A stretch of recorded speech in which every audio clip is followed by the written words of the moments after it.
Along the misty Nile, beneath a blazing sky, Cleopatra weaves webs of power.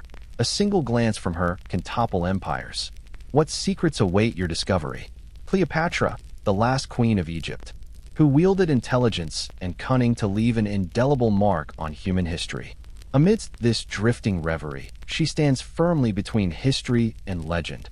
Not a cartoon caricature, nor an exaggerated cinematic icon, but a real woman, sharper, stranger, more refined, and far more skilled at shaping her image than any modern influencer you've ever known. So, before you settle in, pause to like this video and subscribe, but only if you truly enjoy my work here.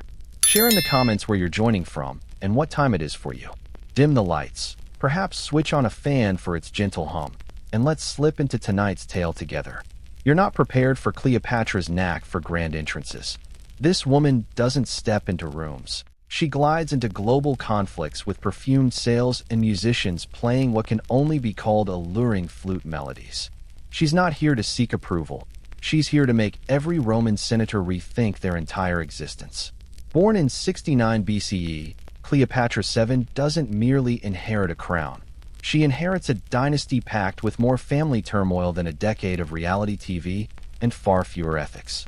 The Ptolemaic line, her ancestors, had ruled Egypt since Alexander the Great's death, when a Greek was handed a vast, sun-scorched realm. They were known for speaking Greek, marrying siblings, and losing composure during family spats. Yes, when she takes the throne, she's meant to co-rule with her younger brother, also her husband. Yes, it's as odd as it sounds, and no, it never feels normal. But Cleopatra won't let a preteen in a golden crown hinder her. She soon learns palace life is less about ruling and more about dodging betrayal masked as family feasts. Eventually, she's ousted from Alexandria and exiled. So what does she do? She doesn't mope or pen bitter letters. She rallies an army and bides her time for the next Roman power clash to drift her way. Enter Julius Caesar.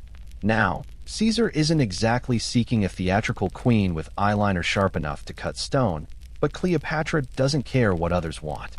She sneaks into the palace, supposedly wrapped in a carpet or laundry bag, something suitably dramatic, and emerges like a diplomatic surprise. Scholars still debate the wrapping, but all agree Caesar was struck, perhaps unnerved, certainly intrigued. They form a partnership. You might call it love. She calls it a strategic alliance. They cruise the Nile, hold councils, and have a son, Caesarion, or Little Caesar, who brings no pizza but heaps of political weight. Cleopatra is now the mother of Rome's potential heir, a masterstroke of leverage. But then Rome sours. Caesar is stabbed far too many times by his closest allies in the Senate. Sensing Rome's growing hostility toward women tied to fallen leaders, Cleopatra returns to Egypt. She grieves, of course, but mostly she recalibrates. Then enters Mark Antony. Antony is brash, loyal, impulsive, and as subtle as a blazing chariot crashing through a feast. Cleopatra meets him when he calls her to discuss politics. She arrives on a floating shrine, dressed as the goddess Isis, with servants fanning her with feathers and perfume as musicians play tracks labeled "Break His Resolve." Antony, predictably, doesn't resist. They become a power duo. Think Beyoncé paired with Caesar's successor, with less dancing and more conquering Armenia. They host epic banquets, mint coins bearing their likenesses, and have several children. They carve up the known world like it's a vacation property. In Rome, this lands like a sandstorm in a vineyard. Octavian, later Augustus, Caesar's heir, is the sort who sends snide birthday notes. He wages a smear campaign, branding Cleopatra a devious seductress corrupting the honorable Antony. People buy it because, frankly, she's that captivating. Rome declares war, and the Battle of Actium unfolds. If this were a movie, it's the tragic third act where all burns. Cleopatra's fleet is trapped, Antony's choices falter, their plans collapse.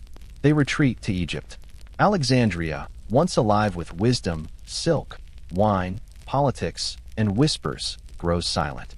Antony, hearing a false rumor of Cleopatra's death, opts for a theatrical end, stabbing himself messily. It's slow, drawn out. Cleopatra finds him, bleeding and dramatic, and holds him as he dies. Tragic? Yes. Practical? Not at all. She knows Octavian is coming. He wants her paraded in Rome, a shackled trophy queen, humiliated before fading into some forgotten villa. Cleopatra has other plans.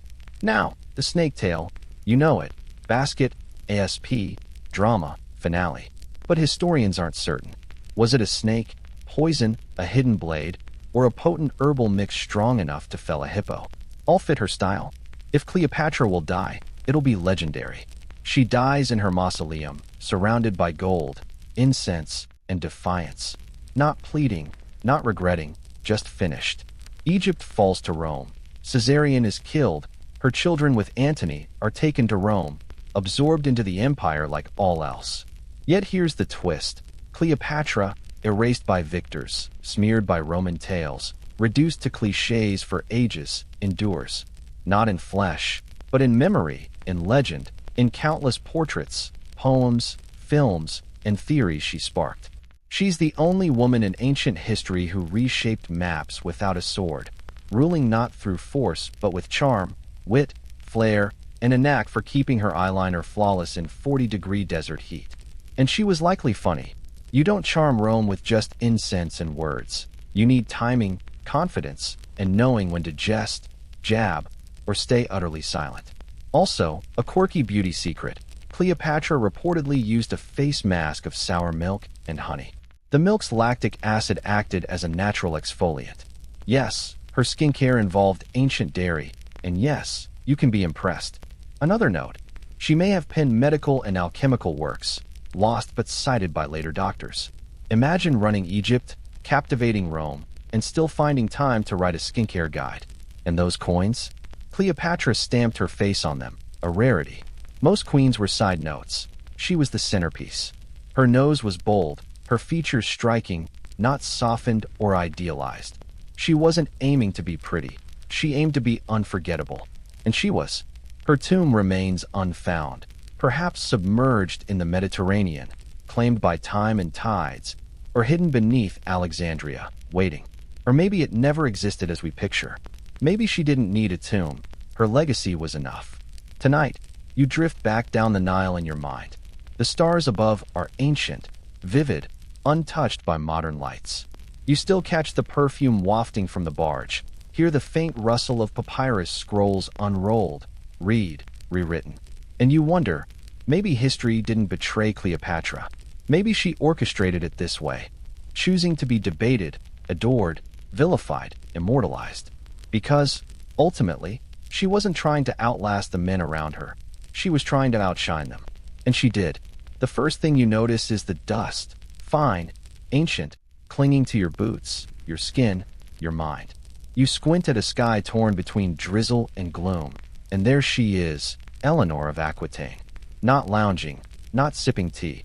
She's on horseback, storming through history as if no one told her she should sit quietly and stitch in a tower. She doesn't wave, doesn't pause. You either match her pace or get swept aside by her story. Eleanor wasn't born to fade into the background. She arrives in 1122, Duchess of Aquitaine, one of France's richest, most powerful regions, possibly the only toddler with her own minstrel. Her land is the medieval equivalent of a golden pass. Vineyards, castles, defiant nobles, and enough taxes to bankroll dubious crusades for years. Her father dies when she's 15, making her Europe's most eligible, perilously independent heiress. She's wed faster than you can say political maneuver. And just like that, she's Queen of France. Now Louis, her husband, is, how to say it kindly, not her match. He's devout, overly sincere, and mostly wants to pray and wander barefoot through sacred sites. Eleanor craves courtly love, wine, poetry, and the occasional ethically dubious escapade. Their marriage is shaky from the start. She enlivens the court with music and troubadours. He plans pilgrimages. You can sense the marital strain. Then comes the Second Crusade. Eleanor doesn't stay behind, naturally. She insists on joining, bringing 300 hand-picked women warriors dressed as Amazons. Yes, that happened. Historians still debate if they fought or just gave French knights gossip fodder. Either way, Eleanor sweeps into the Middle East like the world's boldest traveler.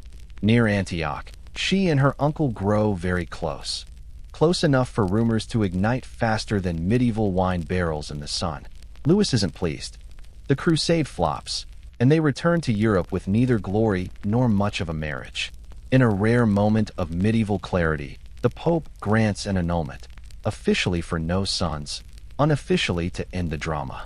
At 30, Eleanor is single, wealthy, and well aware every noble with a pulse wants to wed her, claim her land, and likely die in a hunting mishap soon after. She needs someone who won't try to tame her into a docile ornament. So she chooses Henry. Yes, that Henry. Henry Plantagenet, a decade younger, clever, fiery. A man prone to sparking tavern brawls over inheritance disputes. Henry weds Eleanor 2 years later and ascends as King of England. Now, Eleanor is not only Queen of France, but also Queen of England, while still holding her title as Duchess of Aquitaine. That's 3 roles, countless borders, and a postal nightmare for any courier tasked with her letters. Together, Eleanor and Henry raise 8 children, a feat that seems grand until you meet their brood. The Plantagenet offspring resemble less a family and more a medieval band, forever clashing and occasionally drawing daggers. There's Richard the Lionheart, John. Yes, that John. Geoffrey, Eleanor, and others, mostly recalled for sparking civil wars or sporting enviable locks. Eleanor governs Aquitaine with autonomy, issuing reforms and playing political chess at a level that would leave Machiavelli weeping into his goblet. Henry, meanwhile, expands the Angevin Empire, berates clerics, and possibly pioneers the royal outburst. Their bond phrase, not with subtle dinner-table silences, but in explosive fashion. Eleanor backs her sons' rebellion against their father, funding them, penning letters, perhaps even hosting tactical suppers. Henry discovers this and confines her for 16 years. 16. You might pity her, but then you see she's quietly rebuilding her sway during her captivity. When Henry dies, likely worn out, Richard takes the throne. His first act? Freeing his mother, a testament to her enduring influence. Nearing 70, rather than retreating to a castle with cats, she steps up as England's de facto ruler while Richard crusades. Pause a moment. Eleanor, now advanced in years in an era where few outlived their hairstyles, governs England. She brokers royal marriages, negotiates hostage releases, and likely cows entire rooms with a single arched brow. Modern leaders struggle with inboxes. Eleanor orchestrates empires from horseback. A charming tidbit. She once presided over a court of love, where noble women debated which knight's gestures were romantic or merely unsettling. Historians still ponder if these courts were real, symbolic, or just an ornate way to mock men's emotional clumsiness. Eleanor outlives most of her children, both husbands, and scandals that would dwarf any drama series. She dies at 82, a medieval equivalent of defying time itself, and is buried at Fontevraud Abbey beside Henry, fate's wry jest. Her tomb depicts her with a book, not a scepter or rosary, a book. In an age when women were expected to submit and blend into the backdrop, Eleanor rewrote the script. She wasn't a pawn. She was the strategist moving the board, redefining what a queen could be. Imagine a hall in Poitiers, candles wavering, a harp's soft notes in the air. Nobles debate whether true love demands anguish or ballads. Eleanor reclines, sipping wine worth more than your home, judging like the arbiter of emotions she is. Later, cloaked in velvet, she rides through Aquitaine, issuing edicts and perhaps saving the harvest with one lifted brow. Power trails her, not because she commands it, but because she is it. Authority is quiet force, never apologizing for being complex, brilliant, or untamed. She defies summation, messy, impolite, history's defiance of the notion that women should sit demurely. When the dust clears from betrayals, crusades, castles, and prisons, Eleanor remains, ruling boldly, subtly, tactically, wholly. You lean back, torchlight flickering in your mind. Her path is strewn with kings, lovers, letters, wars. Just ahead, her legend rides on, wild and unbroken. You're unsure how you landed in this ancient Chinese palace's throne room, but here you stand, eyes wide, ears alert, lungs steeped in incense, so potent it might reshape your essence. The stone floor gleams, polished daily by an empire's terrified servants. Velvet curtains sway, perhaps from a breeze, perhaps from the room's tension. At the center, poised as if she invented composure, sits Wu Zetian. She doesn't blink. She doesn't need to. Born in 624 CE, Wu isn't meant to matter. A minor concubine to Emperor Taizong, akin to a background figure with fleeting lines. But Wu Zetian isn't content to be scenery. She's here to rewrite the story from within. Most in her role might aim to catch the Emperor's gaze, perhaps climb to favored status. Wu sees more. She spots patterns, alliances, vulnerabilities. When Taizong dies, custom demands she retreat to a Buddhist convent, neatly tucked away from history. She goes, then returns. When the next emperor, Gaozong, Taizong's son, takes the throne, Wu maneuvers back into the palace, becoming his favorite, his confidant, his co-ruler. Yes, she was his father's concubine, an odd twist, but ancient China's history is a tangle of complex, unsettling ties.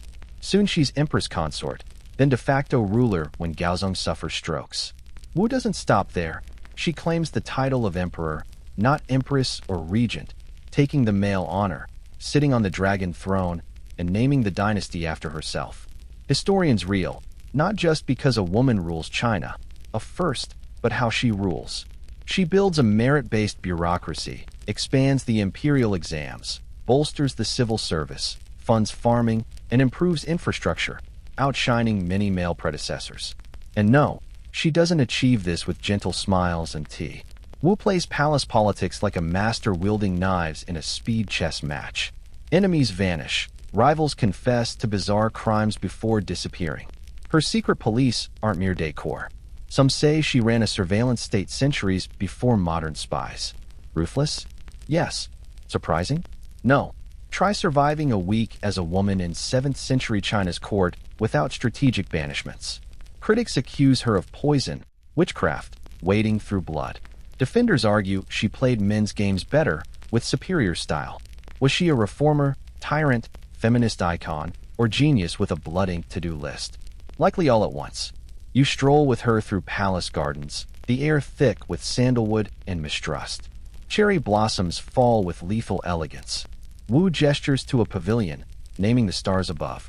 She funds astronomy, poetry, architecture, Buddhism, a Tang dynasty cultural titan.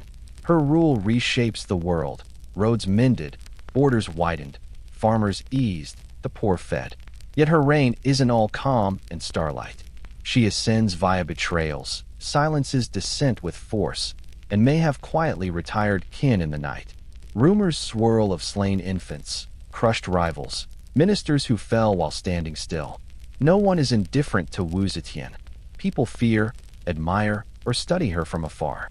A quirky note, she adored words, even crafting her own Chinese characters, ornate and unique for official use. They faded after her death, a legacy so distinct future regimes banned her script. Her court brims with poets, thinkers, mathematicians, and sycophants chiming, "Yes, Your Majesty," with eerie timing. She gathers brilliant minds and fierce loyalty, and when that loyalty wanes, the midnight footsteps echo. As her reign wanes, cracks form. She ages, weakens. The Zhang brothers, charming young courtiers, gain favor. Lovers or distractions, they don't endure. The court splits, ministers mutter. Pressure builds, and Wu steps down for her son, strategically, guarded by layers of soldiers. She dies at 81, a marvel for someone who navigated coups and stress. Her tombstone, set among lions and cliffs, is blank. No words, titles, or verses. Silence. Was it humility? Did her deeds speak enough? Or did she know no phrase could capture her? Yet here you are, thinking of her. She won. Later dynasties tried to erase or vilify her, but she endures. The throne room echoes with her steps. You sit beside her as scrolls unroll, each a decree, a law, a life altered. She reads with eyes that have seen too much, hands too steady for one who saw an empire crumble and rebuilt it stronger. She doesn't speak. She doesn't need to. She's ruled, rewritten the rules. In the silence that follows empires, her name lingers, not whispered, not shouted, just there, like stone, like power, like Wu. You're unprepared for the smell. It strikes like a noble's glove in a duel, sharp, sweet, earthy, and utterly disorienting. You stand in a 16th-century French palace, enveloped by velvet and incense. A scent that unmistakably hints at treachery greets you in the court of Catherine de' Medici, Queen of France, mother of monarchs, and the nearest Europe ever came to a true poison ivy crown. She's not what you'd imagine, petite, reserved, refined. She fades into the tapestries. Her smile is courteous, her hands always gloved, which you'll soon see isn't merely style but a safeguard. Born in Florence in 1519, Catherine enters the world amid the powerful, intricate, and wary Medici family. These were not just Renaissance patrons. They mastered the art of looking splendid while wielding velvet-sheathed threats. Her early years are harsh. Parents gone, relatives squabbling over her. At one point, she's a hostage in a convent during a siege, a fairy tale princess with added scars and no counselor. Eventually, she weds Henry, the French king's second son, at 14. He's captivated by his mistress, Diane de Poitiers, twice Catherine's age, far more dazzling, and utterly dominant in their marriage. Yet Catherine observes, smiles, and bides her time. Henry wasn't meant to rule, but when his elder brother dies in a freak tennis mishap, yes, truly, Henry and Catherine become king and queen. Still, Henry favors Diane, leaving Catherine sidelined. She begins what any overlooked queen might, plotting subtly, gracefully, as if setting a banquet with scorpions as place settings. She turns to what she can shape, her children. She bears 10, 7 survive, 3 become kings. That's not a family, it's a dynasty.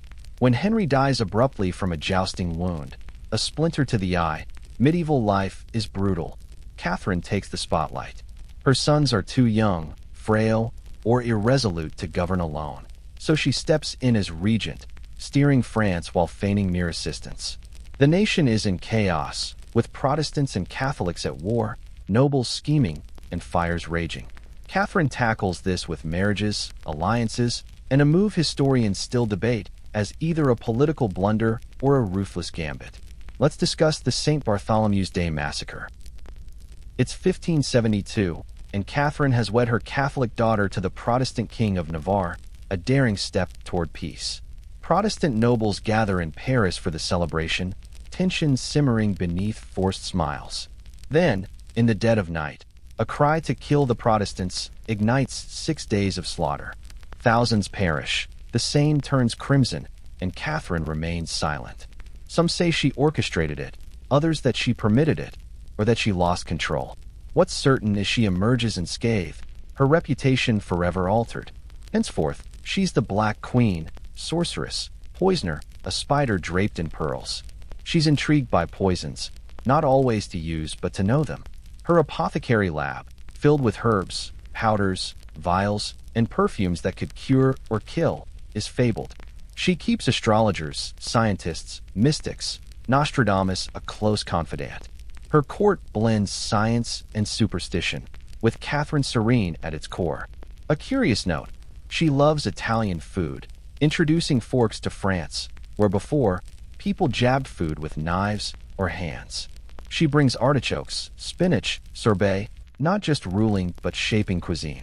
She builds the Tuileries Palace, gardens, libraries, collects books, funds art, and keeps the French crown from collapsing every time a son dramatically threatens to quit. Her sons, Francis II, wed to Mary Queen of Scots, rules a year and dies. Charles IX, paranoid, tied to the massacre, dies young and wretched. Henry III, flamboyant, wavering, unpopular. Catherine spends her later years shielding him from assassination, to no avail. Yet France endures this turmoil because of her. She's not adored but revered. None dare cross or ignore her. She pens thousands of letters, forges treaties, bribes, negotiates, and unnerves envoys. She thrives over 4 decades in a court where a meal could be fatal. She dies in 1589, heart-weary, surrounded by foes too courteous to gloat openly. Her funeral is rushed. Henry III is assassinated as her body rolls through the streets, the throne in crisis again. Catherine is buried quietly. No grand display, no golden effigies, just stillness. History moves on as if she never was. But she was. Her portraits show a woman in black, eyes like paired blades. Yet beneath lies a survivor, a mother who held a crumbling monarchy together for decades. A foreign girl nobody wanted. She became France's most powerful, perhaps most misjudged, woman. You stand in her old apothecary, jars dusty, labels faint. A drawer marked for future queens holds only a mirror. No poison, just truth. Catherine knew power's price and paid it in repute, solitude, blood, never wavering. She ruled, her velvet gloves and soft voice masking a mind sharp enough to slice through chaos like a blade through a tainted peach. Her legacy isn't villainy or sainthood, but a woman who met the throne's demands precisely. No more, no less. You stand in a clearing, once a Portuguese camp, where the silence is heavy, not calm but charged with strain and legacy. No seats exist here, save one being crafted now by a man on all fours, back rigid, hands pressed to the earth. Seated atop him, as if it's the most natural throne, is Queen Nzinga of Ndongo and Matamba. No one speaks, no one stirs. All eyes lock on her. This isn't just a meeting, it's a proclamation. It's 1622, in what's now Angola. The Portuguese arrive with colonial arrogance and demands. Nzinga counters in silk robes, a diplomat's calm, and no intent to follow their rules. When they offer no chair, expecting her to kneel, she creates one from a man's spine. Message delivered. She smiles. Rewind. This human share moment isn't spontaneous. Nzinga, born in 1583 to Ndongo's royal family, daughter of a king battling Portuguese slavers, is named to twist for the umbilical cord looped around her neck at birth, a dark sign to some, a prophecy to others. It proves apt. She'll tangle fate, strategy, and foes for 80 years.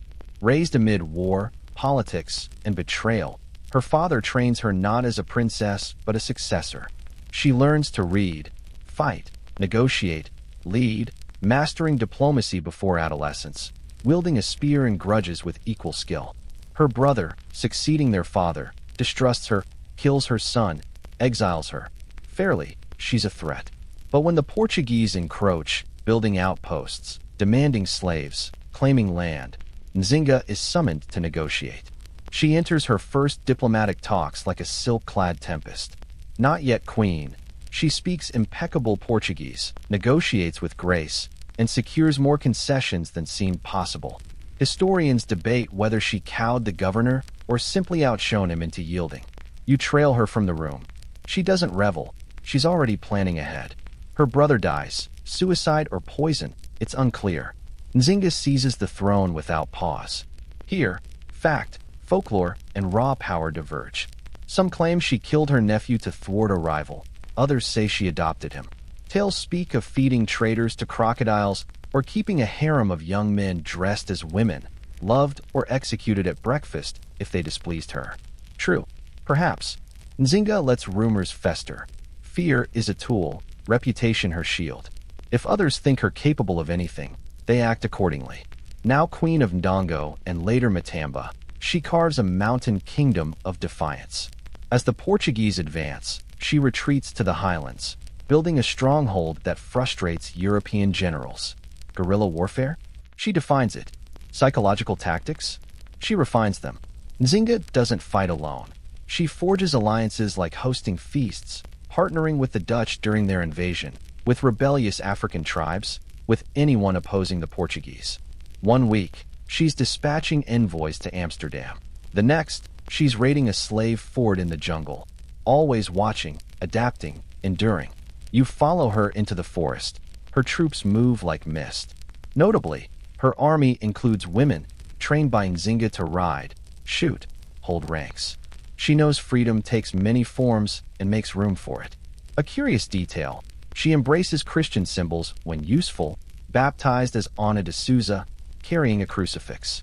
Yet she honors traditional rites, consulting oracles, invoking ancestors, refusing any single creed.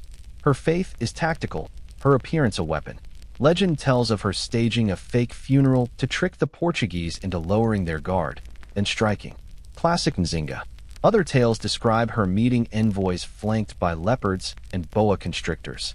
Beneath the tales, the strategies, the flair, lies something elemental, a purpose. Nzinga refuses to let her people be subjugated, her kingdom shattered, or to bow to empire. Even as Portugal sends relentless waves of soldiers, even when retreat is forced upon her, even as the slave trade surges, she persists. You're in her war camp now, late 1650s. She's in her 70s, when most seek quiet rest. Nzinga is still sketching battle strategies, meeting foreign diplomats with the vigor of someone decades younger. The Portuguese are weary. Their governors cycle through, yet Nzinga endures. Eventually, she secures peace, not from defeat, but from outlasting all. The treaty she signs safeguards her rule, her kingdom, her honor. She passes in 1663 at 80, in her palace, on her terms. Portugal claims control later, but only after her death. No one defeats her in life. Today, Nzinga's statues rise in Angola, a national hero, a symbol of defiance, a warrior queen who chose to forge her own empire over pleading for scraps in another's. In Luanda's capital, a boulevard bears her name. Her face graces currency. Her story fills classrooms. Yet beyond Africa, she's too often omitted from history's pages. Too bold, too complex, too rebellious. Not tonight. Tonight, you sit beside a queen who once made a man her chair rather than accept subservience. You feel the fire's warmth, hear distant marching, smell gunpowder, herbs, smoke. Nzinga's gaze is fixed on the horizon, not weary, but certain, inevitable. As you breathe the night air, thick with history, you understand. Some queens wear crowns. Nzinga was the crown. You're in a room so steeped in velvet and anticipation that the air itself seems schooled in decorum. Tall candles cast an opulent silence, every breath feeling like it might carry a toll. Welcome to the court of Queen Elizabeth I, where every look is diplomacy, every smile a tactic, and every misstep a prelude to your own demise. You stand aside, hands courteously folded, and then you see her, not walking, but gliding. Elizabeth, the Virgin Queen, who made spinsterhood a global power play and turned political isolation into statecraft. She's no longer young, yet it hardly matters. Her gown outweighs your conscience. Her face a porcelain war zone of white lead makeup and measured emotion. Her eyes, those eyes could seal your fate, execution, or elevation, and you wouldn't know until dawn. She was never meant to rule, not truly.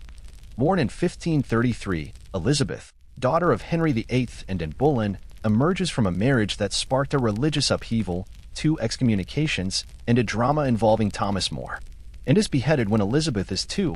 Henry moves on, as he does. Declared illegitimate, Elizabeth's prospects dim, but she doesn't falter. She studies languages, theology, history, rhetoric with a zeal suited to rebels or chess masters. By 10, her Latin surpasses most priests. By 12, she's translating Cicero for leisure. She learns to stay still, speak sparingly, and observe all, especially those who dismiss her. As a teen, she narrowly escapes execution for treason, not for guilt. But because her half-sister, Queen Mary I, is paranoid and fond of pyres, particularly for Protestants, Elizabeth survives the Tower's imprisonment, emerging subdued but alive. Then Mary dies, and Elizabeth inherits the throne, a fractured nation, a tarnished crown, a realm half-Catholic, half-Protestant, wholly drained. At 25, unmarried, surrounded by wary men with blades and secrets, the odds are grim. Yet her coronation speech is a masterpiece of calculated calm, promising stability, invoking divine will, and deftly sidestepping her scandalous origins. From that moment, she rules, knowing the cost of every flattery. All urge her to wed counselors, foreign envoys, ambassadors reeking of sea salt and overconfidence. Marriage means stability, security, what queens do. Elizabeth nods, smiles, says she'll consider it, and never does. Historians debate her celibacy. Some say she loved Robert Dudley, her lifelong confidant. Others hint at courtly scandals and secret liaisons. Elizabeth never clarifies mystery is power. She declares herself wed to England, the soundest political bond in Tudor history. Her reign is a delicate dance, making tightropes seem child's play. Catholic plots? She survives. Spanish threats? She faces them. Parliament's complaints? She disbands it. Rebellions? She quells them with eloquent words and occasional armies. She surrounds herself with men she can steer or outwit. William Cecil, her advisor, Buried in paperwork, Francis Walsingham, her spymaster, whose surveillance net spanned Europe's noble houses, Walter Raleigh, who named a colony for her. Then was jailed for loving another, Robert Devereux, Earl of Essex, who rebelled and met a dramatic end. Lesson: don't defy a queen with impeccable penmanship. In Mary Queen of Scots, her cousin, rival, and problem glamorous, Catholic, in English custody for nearly 20 years. Mary plots, schemes, covets Elizabeth's crown. Elizabeth waits, watches, and in 1587 signs her death warrant, not lightly, but necessarily. Being a queen isn't about affection, it's about endurance. Consider the Spanish Armada of 1588. Philip II sends 130 ships, thousands of troops, aiming to invade, dethrone Elizabeth, restore Catholicism. England prays, panics, lights coastal beacons. Elizabeth dons armor, rides to Tilbury, declares she has a woman's frail body, but a king's heart and stomach. Her troops roar, storms scatter the Armada, and England is saved not just by weather or strategy, but by Elizabeth's unyielding resolve. You walk with her in her garden now. Roses align like treaties, the air scented with lavender, politics, powdered wigs. She's older, teeth aching, wig heavier, courtiers treading softly, awaiting her nod. A quirky note: her 2,000-plus gowns are both shield and spectacle.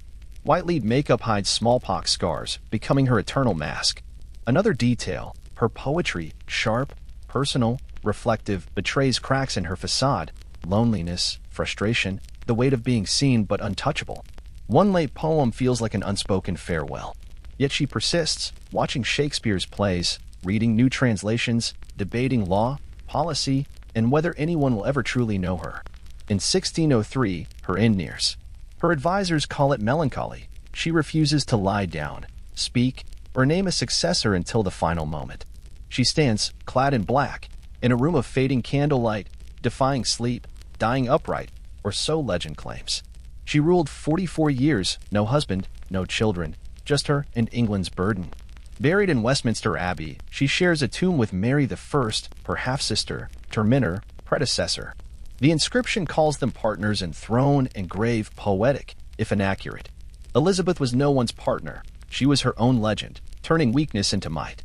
Her image, so potent, held a nation together, and even now, her presence lingers in every female ruler who speaks with conviction, every leader who knows power comes not from the right name but from surviving the wrong ones. You leave her garden slowly, footsteps soft on grass. Elizabeth glances back, just enough to remind you she saw it all, and still does. You march now, boots crunching frost and broken vows. The air carries wood smoke, damp stone, and an era's end. Ahead, her cloak, the hue of triumphs, deep red, gold-stitched, heavy enough to ground a cathedral bell, marks Isabella of Castile, who unified Spain, tamed rebellious nobles, backed a navigator named Columbus, and still found time to devise modern tax records. She rides not as royalty but as a general with flawless posture, never looking back to see if you follow. You do. Everyone does, or they fade. Born in 1451 into a kingdom ablaze, Isabella wasn't expected to rule, third in line amid a volatile king, scheming nobles, and a succession plan allergic to clarity. Castile then was no idyllic haven, but a tangle of factions, debt, and cities that burned faster than signed pacts. By 17, Isabella had enough. She rejects being wed without consent, a bold move when princesses were mere bargaining tools with fine hair. When her half-brother dies, sparking a chaotic succession war, she's crowned Queen of Castile in 1474, not with ease, but urgent ritual and swords at the ready. She weds Ferdinand of Aragon, not for love, but for geography. His lands join hers, stitching Castile and Aragon into the beginnings of Spain. They style themselves the Catholic monarchs, not just faith, but a campaign, backed by an inquisition and a spy network Catholicism's wealth could buy. They aren't true co-rulers. Isabella governs Castile, Ferdinand Aragon. Their signatures align, but their choices don't always. She's the strategist, he's the warrior, and together they embark on one of history's boldest nation-building endeavors. First, Granada. Southern Spain, long under the Muslim Nasrid dynasty for over 7 centuries, is their target. Isabella seeks to complete the Reconquista, the Christian reclamation of Spain, with official, military, and public finality. She finances an army, Ferdinand spearheads the assault, but Isabella orchestrates the logistics, managing supply chains, penning letters that sway nobles, boosting troop morale, turning her court into a roving command center. After a decade of sieges, betrayals, and strained diplomatic banquets, Granada surrenders in 1492. You stand beside her as the Muslim emir, Boabdil, hands over the city's keys, tears in his eyes. Isabella remains stoic. This isn't just triumph, it's nationhood. Yet her work continues. That same year, she backs a Genoese navigator with dubious calculations but boundless confidence, Christopher Columbus. Historians still ponder her decision, faith in his dream, a bid to outpace Portugal's trade routes, or simply instinct. She pawns her jewels, signs the contract, and Columbus sails into unintended notoriety. When reports return of islands, gold, and conversions, Isabella claims the glory. The New World joins the Spanish crown, birthing colonialism in all its dazzling, brutal complexity. You wonder her court now, ceilings ornate, floors resounding, clerks weary. Isabella isn't just conquering, she's crafting systems, a professional bureaucracy, a standing army, revamped tax collection, imposing order with a pen sharper than most blades. A curious note, she obsessed over hygiene, bathing often, a 15th century royal anomaly akin to owning a starship. She rode in armor while pregnant, dictating decrees during childbirth, not multitasking but megatasking. Yet her reign bears cruelty. In 1492, she issues the Alhambra Decree, expelling Jews from Spain unless they convert. Some 200,000 must flee or abandon their faith. Synagogues crumble, families disperse, a centuries-old culture vanishes swiftly. This isn't reluctant compromise. Isabella deems it vital for national unity. She and Ferdinand also backed the Spanish Inquisition, initially targeting false converts, but it morphs into a notorious tool of torment and dread. Her faith, unyielding as iron, isn't gentle. Yet, paradoxically, she advances education, supports universities, and advocates, at least on paper, for indigenous rights, even as her ships ferry colonizers and soldiers across the Atlantic. Missionaries, not always muskets, accompany them, her views a tangle of humanity and floss. You step into her library, scented with vellum and ink. Books in Latin, Arabic, Hebrew line the shelves. She reads voraciously, writes daily, sleeps sparingly. Her hair grays, but her mind sharpens. She bears 5 children, 4 daughters, 1 son, arranging strategic marriages to extend Spain's reach across Europe. Tragedy stalks her. Her son Juan dies young. Her daughter Isabella, Queen of Portugal, perishes in childbirth. Juana, later called Juana la Loca, brilliant but unstable, is confined to a convent. Her daughter Catherine of Aragon weds England's Henry VIII. You know that tales end. By her late 50s, Isabella's health falters. She drafts her will meticulously, naming Juana and her husband, Philip the Handsome, as heirs, though she doubts Philip's rule. She dies in 1504, her funeral grand yet subdued, buried per her wishes in a simple Granada tomb, not Madrid, not Castile, anchoring Spain to its costly unity. She's recalled as saint, tyrant, unifier, colonizer, reformer, zealot, feminist, monarch, all true. You roam the Alhambra's ruins, arches murmuring of lost empires, shadows whispering of policy and pain. At the heart, you envision Isabella, not smiling, not victorious, just pondering, always pondering. You're cold, not festive winter cold, not candlelit mitten weather, but a bone-deep chill that drains color from your skin, leaving only ache. It's December in Oxford, midnight, and you trudge through half-frozen mud beside a woman in a snow-hued cloak, seeking her birthright in garb fit for camouflage or mourning. Her name is Matilda, though she insists on Empress. Woe to those who err. Only the crunch of boots on frost and faint breaths break the silence. You're clad in white, as is everyone, to blend with snowy hills, slipping literally between enemy lines. Stephen, the usurper, besieges the city. The castle you fled is famished, its walls crumbling. But Matilda won't be captured. Let's rewind.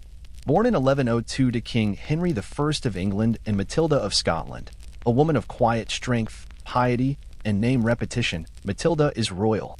Henry, a formidable yet sun-cursed king, loses his only legitimate male heir, William Audalin, in 1120 when the White Ship sinks, a wine-fueled party boat disaster claiming over 300 nobles and England's succession.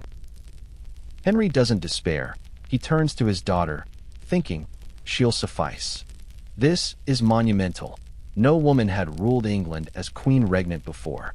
Queens existed, but as consorts, ornamental wives skilled in needlework. A reigning queen was untested ground. Matilda isn't merely royal, she's imperial.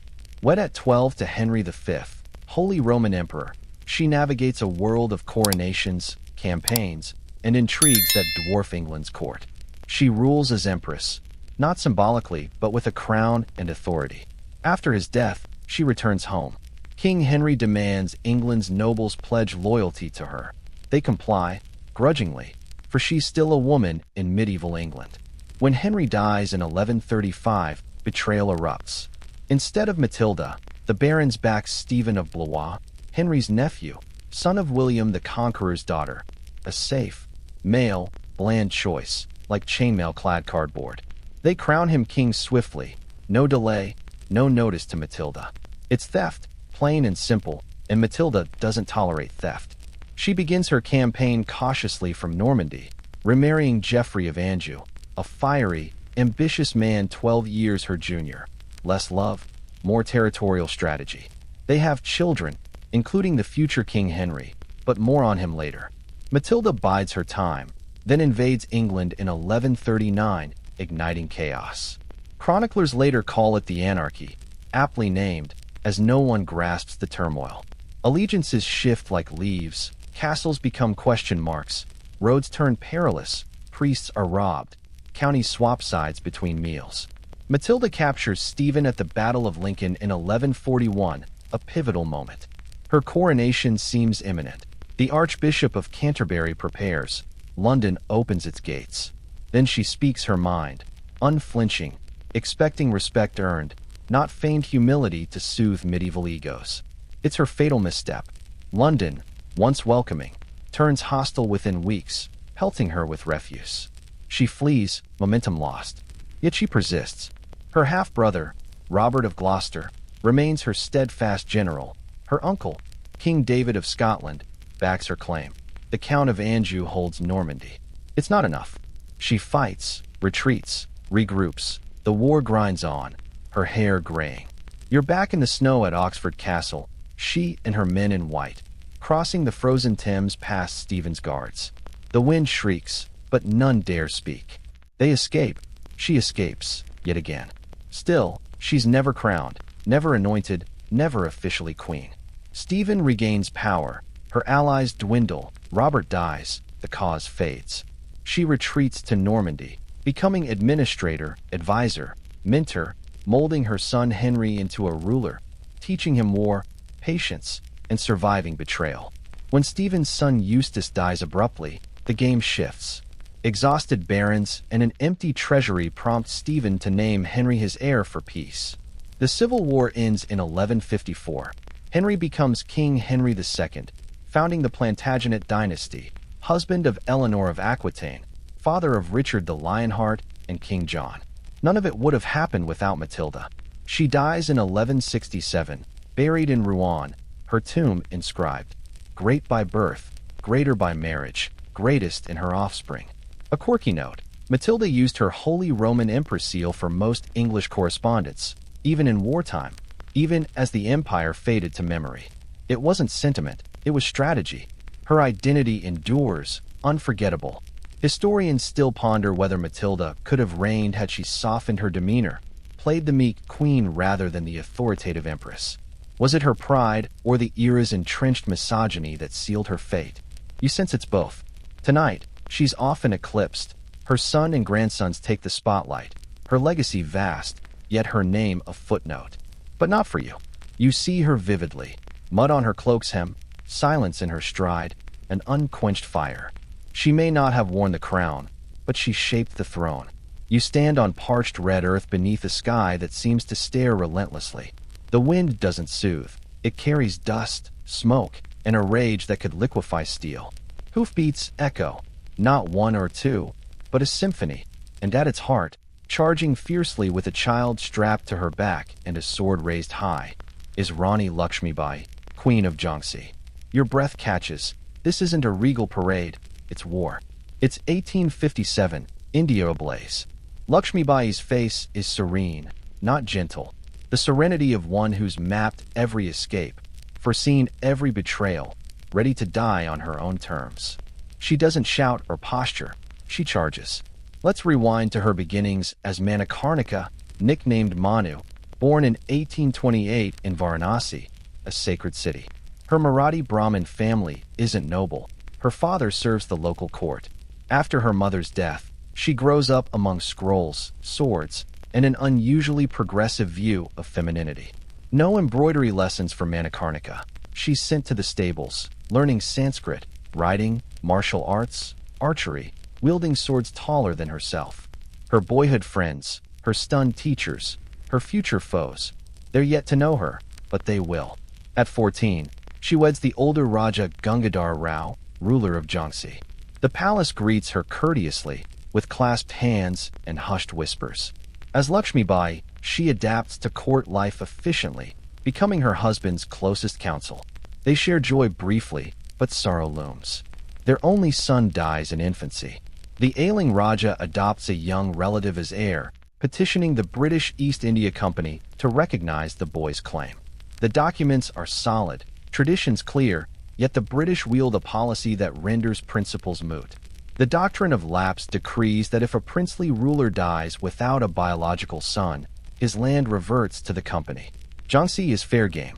Lakshmi Bai objects, appeals, cites prior agreements, argues impeccably dressed with fierce resolve. The British sip tea and refuse. She declares, "Main Jhansi nahi dungi. I shall not surrender my Jhansi." They think she's bluffing. She isn't. The British annex Jhansi regardless, sending a political officer expecting compliance. He meets months of wary silence and the quiet sharpening of blades behind palace drapes. Then, 1857 erupts, a spark, a tinderbox, ignited by disdain. Indian sepoys rebel against British officers in Meerut, a mutiny swelling into full revolt.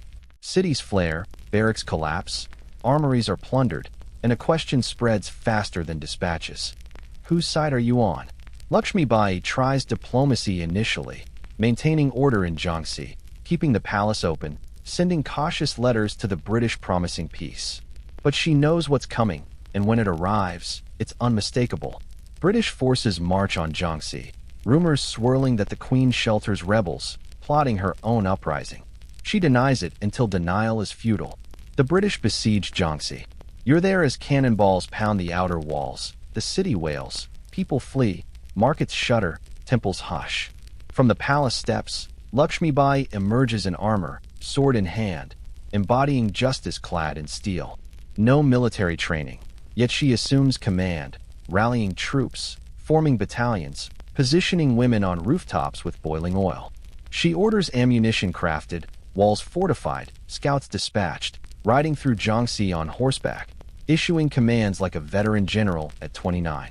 A quirky note, her favored horse, Badal, trained to climb stairs, carries her through the palace, into courtyards, onto balconies, a loyal, tireless legend, part of her iconic silhouette. The siege endures weeks. The British breach the walls. Lakshmi Bai, with a few steadfast warriors, battles out on horseback, her son bound to her back, galloping through the night under fire. She reaches Kalpi, joining rebel leaders Tatia Tope, Nana Sahib, Rao Sahib, forming a rebel government. They strategize, plan a counterattack. She's no mere symbol. She's their finest commander. They reclaim Gwalior, a formidable fort city. She leads the charge, sleeps in armor, oversees rations, pens proclamations. In June 1858, British troops advance again. She doesn't flee but leads her cavalry into open battle, sword drawn, cloak billowing. Accounts differ, shot from behind, wounded and carried off to die, or cremated on the battlefield to thwart British desecration. Historians debate the specifics, but agree, she died fighting, never captured. British officers wrote of her with a mix of dread and respect. One called her the most dangerous Indian leader. Another praised her manly courage and queenly grace. You stand where she stood, atop Gwalior Fort's walls. The wind rises, the city sprawls below, alive with traffic, radios, daily hum. Above, her statue, Rani Lakshmi Bai, on horseback, sword aloft, sun at her back. Not martyr, not victim, a warrior in full stride. Textbooks dub her India's Joan of Arc, but that's too narrow. She wasn't a symbol, she was a siege. You're in a hallway so opulent that your breathing feels like an affront. Candlelight dances on every surface, mirrors judging your stance. The air carries powdered hair, orange blossoms and a faint whiff of mortality. This is Versailles, splendid yet sinister. At the corridor's end, amid luxury and whispers, she appears, Marie Antoinette, folding a paper swan, not a decree, not a fan, but a fragile shape in hands accustomed to diamonds. Let's rewind. Before the guillotine, the diamonds, the cake she never mentioned. She was a girl with too many names and little say in her path. Born in 1755 as Maria Antonia Josepha Johanna, 15th child of Empress Maria Theresa of Austria and Emperor Francis I, her childhood is a grand prelude of harpsichords, tutors, and ceremonial gowns before dawn. She studies French, dance, etiquette, unaware that France will one day demand her life for sins predating her arrival. At 14, she's chosen to wed Louis Auguste, France's Dauphin. Crossing the border, her Austrian identity is ceremonially stripped, gown removed, possessions replaced, name tweaked to Marie Antoinette. No longer Maria Antonia, she's a political emblem and tool. Her wedding dazzles, her reception chills. Louis, 15, is shy, clumsy, engrossed in locksmithing, indifferent to public life. Versailles court is merciless to outsiders, especially a foreign teen with a heavy accent and scant patience, a treacherous maze. Their marriage remains unconsummated for 7 years. 7.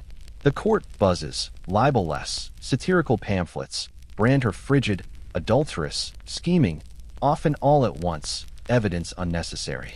Truth yields to perception. So she crafts a sanctuary, decorating Petit Trianon, a private retreat, with trusted friends, soft music, and moments free from 300 noble stares before breakfast.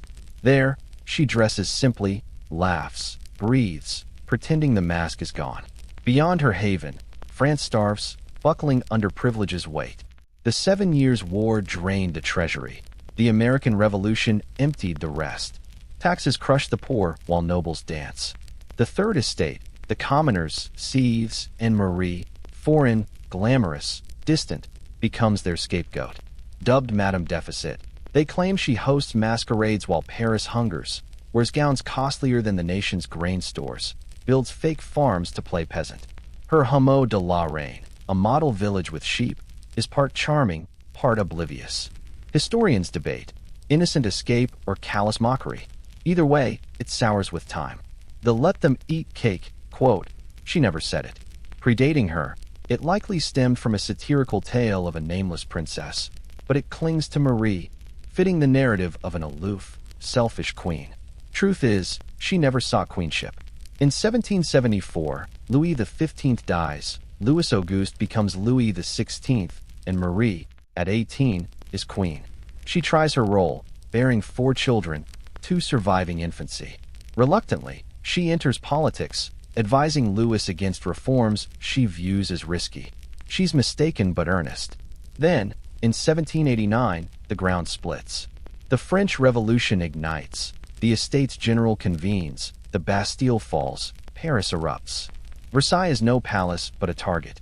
The royal family is forced to the Tuileries Palace in Paris. Less grand, less safe. Crowds grow louder. The gap between royalty and reality narrows. Marie's task now isn't to reign, it's to survive. In 1791, she and Louis attempt escape. Dressed as commoners, they slip toward the Austrian border, only to be stopped in Varennes, unmasked by a postmaster unaware his name would mark history. The botched escape erases any remaining goodwill. Henceforth, Marie Antoinette is no longer a queen but a public enemy. A curious note, in prison, she folds paper swans and flowers, not for pride or artistry, but to keep her hands busy while awaiting her fate. The outcome is no secret. Her husband faces trial and execution in January 1793. 9 months later, her time comes. She's confined in the conciergerie, a stark, silent cell for those bound for death. Her opulent gowns give way to rough linen. Her hair is shorn, her children torn from her. Her son, Louis Charles, is isolated, mistreated, and later dies of illness. Only her daughter endures. Marie's trial is a mockery, charged with unspeakable crimes against her son, so abhorrent even her foes falter. She responds plainly. Nature balks at answering such an accusation against a mother. The verdict is set before she enters. On October 16, 1793, at 12:15 p.m., she's executed at 37. carried to the guillotine in an open cart, bared to crowds who once clamored to see her in ballrooms. Her final words, "Pardon me, sir, I did not mean to," follow grazing the executioner's foot. You're not in Versailles, but by the Seine, near the scaffold's former site. The city's hum fades. You shut your eyes, imagining her, not in silk or shackles, but grasping a paper swan with quivering hands. She was no saint, no villain, but human, a fact history often glosses over. You stand on a stone path in a royal courtyard, chrysanthemums blooming, bamboo whispering softly. The wind doesn't rush, it drifts. The sky shifts to a deep violet, hinting at stars. You're not alone. At the garden's edge, still as stone, stands a woman in robes like moonlight on ink, gazing upward, not dreamily, but as if the sky has shared a secret only she comprehends. This is Queen Siendique of Silla, heeding the heavens, the only truth that never betrayed her. It's 6:32, in Silla, one of 3 kingdoms on the Korean peninsula. Beach and Goguryeo sharpen their blades, while Silla hones its stillness. Siendique shouldn't be queen, not for lack of ability. She's remarkably skilled. Not for lack of favor. She's beloved. No, it's her gender, a near impassable barrier in 7th century East Asia, amid monks and scrolls. Her father, King Jinpyong, without sons, names her heir, perhaps from necessity, foresight, or sheer defiance. You'd think this resolves matters. It doesn't. The court reacts as if their records were torched. Ministers mutter, nobles conspire, letters fly, warnings hiss. At the heart of this calculated uproar, Siendique does something daring. She stays calm. She studies, prepares, observes the stars. Taking the throne, she arrives not with fanfare or force, but with purpose. In a realm bound by lineage and symbols, her survival rests not on loud decrees, but on mastery. So she builds. Her first great work isn't a palace or fort, but an observatory, Hyamseongdi, beneath which you stand. Bottle-shaped, its 362 precisely hewn stones echo the lunar calendar's days. Hollow within, it has no stairs, just space and intent. Some say its mid-height opening was for access. Others deem it symbolic, a sundial, or stargazing perch. Scholars dispute its purpose, but Siendique understood. She built it not just to read the sky, but to show she could command it. Mastering stars means mastering time. Mastering time means holding power. She reigns 15 years, not through conquest, but by becoming undeniable. She nurtures scholars, Buddhist monks, mathematicians, poets, builds temples for knowledge, not just prayer. Gyeongju, the capital, pulses with life, its walls seeming to listen. She rules under relentless scrutiny, every act probed for weakness, every silence deemed a threat. No space exists for mistakes or tenderness, yet she's not rigid like steel but fluid like ink, ungraspable, enduring. You stroll Gyeongju at twilight, temple bells ringing beyond trees, lanterns aglow. A child recites poetry to a tutor in a courtyard. Battles go unspoken, but this is her war, won without a sword. Yet dangers linger. Goguryeu's northern army and unyielding king loom. Beach, prosperous and restless, leans toward invasion. Within Silla, the Wabak Council's nobles challenge her ceaselessly, demanding proof of leadership, a tangible sign. Siendique calmly provides one. A tale speaks of a scentless peony from China's Tang emperor. Siendique, with one glance, calls it beautiful but empty, returning it. The court gasps. She's not critiquing the bloom, but diplomacy itself.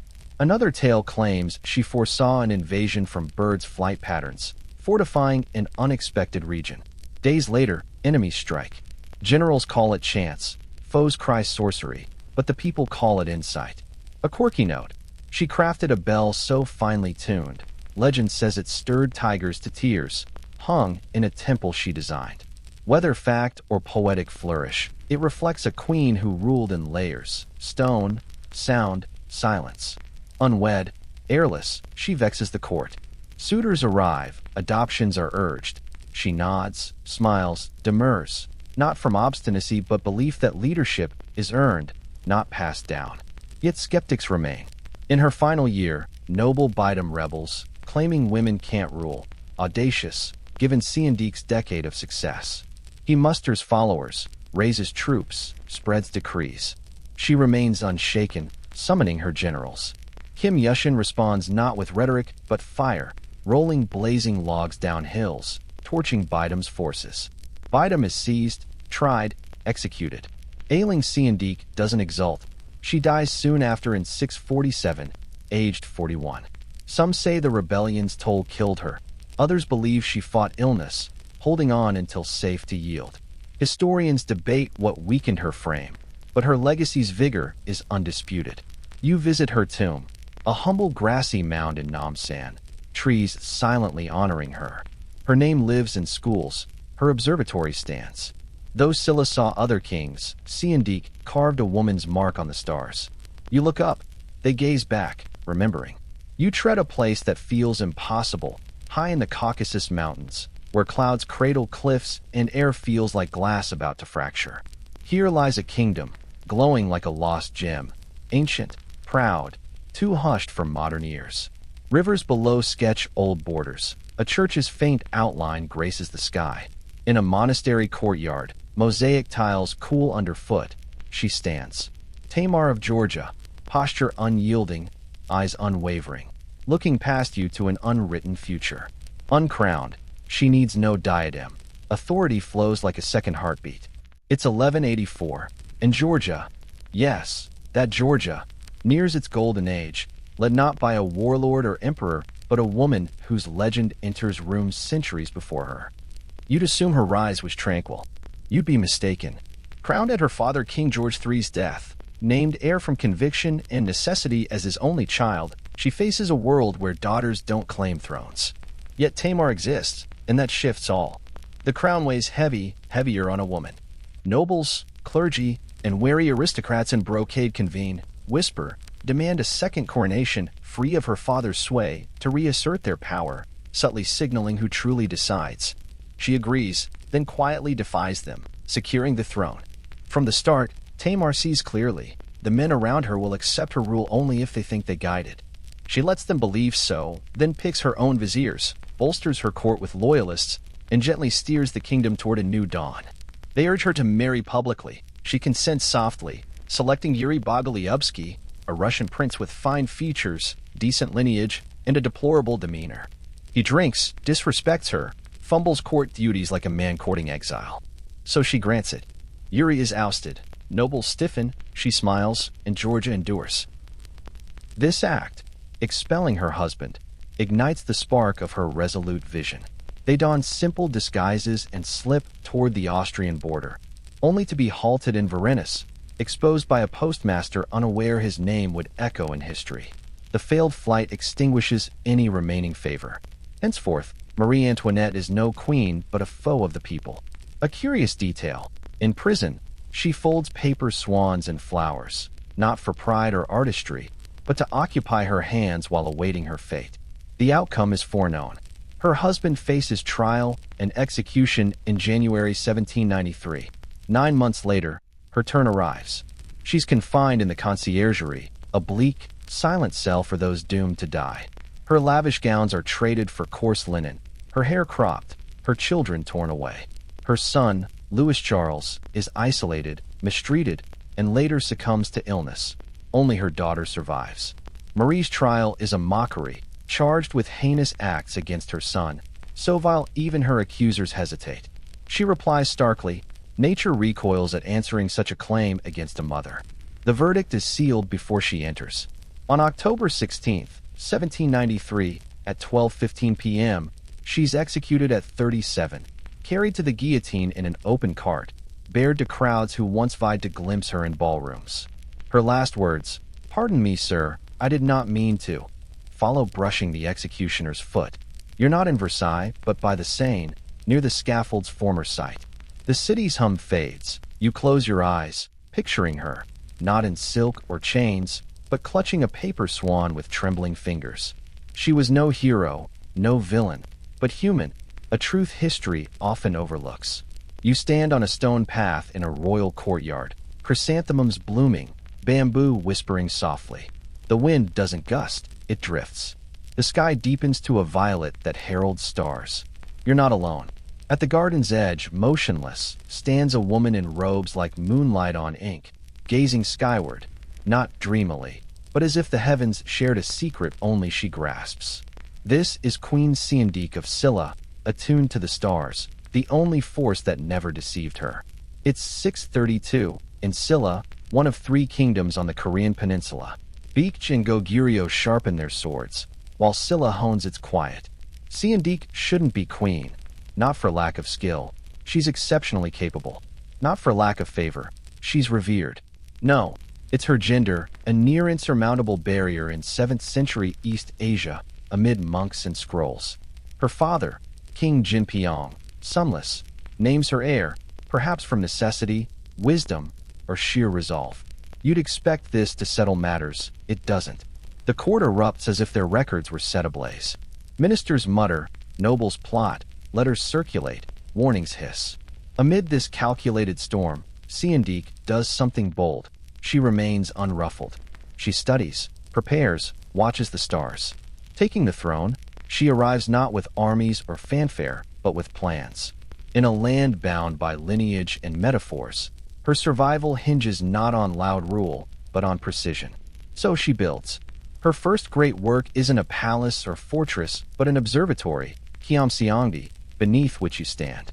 Bottle-shaped, its 362 precisely cut stones mirror the lunar calendar's days. Hollow within, it lacks stairs, just space and purpose. Some say its mid-level opening was for climbing. Others call it symbolic, a sundial, or stargazing platform. Scholars dispute its use, but Siandik knew. She built it not just to chart the sky, but to prove she could master it. Mastering stars means mastering time. Mastering time means wielding power. She reigns 15 years, not through war, but by becoming undeniable. She fosters scholars, Buddhist monks, mathematicians, poets, builds temples for learning, not just worship. Gyeongju, the capital, feels alive, its walls listening. She rules under constant scrutiny, every choice probed for flaws, every silence seen as menace. No room exists for error or gentleness. Yet she's not rigid like steel, but fluid like ink, elusive, indelible. You wander Gyeongju at dusk, temple bells chiming beyond trees, lanterns glowing. A child recites poetry to a tutor in a courtyard. Battles go unspoken, but this is her war, won without a blade. Yet threats persist. Goguryeu's northern army and uncompromising king loom. Beach, wealthy and restless, eyes invasion. Within Silla, the Wabak Council's nobles test her relentlessly, demanding proof of leadership, a tangible sign. Siandik calmly provides one. A tale recounts a scentless peony from China's Tang emperor. Siandik, with one glance, calls it beautiful but empty, returning it. The court reels. She's not critiquing the bloom, but diplomacy itself. Another tale claims she foresaw an invasion from birds' flight patterns, fortifying an unsuspected region. Days later, enemies strike. Generals call it luck, foes cry witchcraft, but the people call it wisdom. A quirky note. She crafted a bell so finely tuned, legend says it moved tigers to tears, hung in a temple she designed. Whether fact or poetic flourish, it shows a queen who ruled in layers: stone, sound, silence. Unwed, heirless, she vexes the court. Suitors are sent, adoptions urged. She nods, smiles, demurs, not from obstinacy but belief that leadership is earned, not inherited. Yet doubters remain. In her final year, noble Bidam rebels, proclaiming women unfit to rule, bold, given Siandik's decade of success. He musters followers, raises troops, spreads decrees. She remains unshaken, summoning her generals. Kim Yushin answers with fire, rolling blazing logs down hills, torching Bidam's forces. Bidam is seized, tried, executed. Ailing Siandik doesn't revel. She dies soon after in 647, aged 41. Some say the rebellion's toll killed her. Others believe she battled illness, holding on until safe to yield.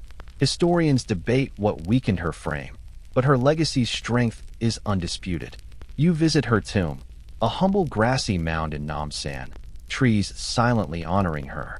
Her name lives in schools, her observatory stands.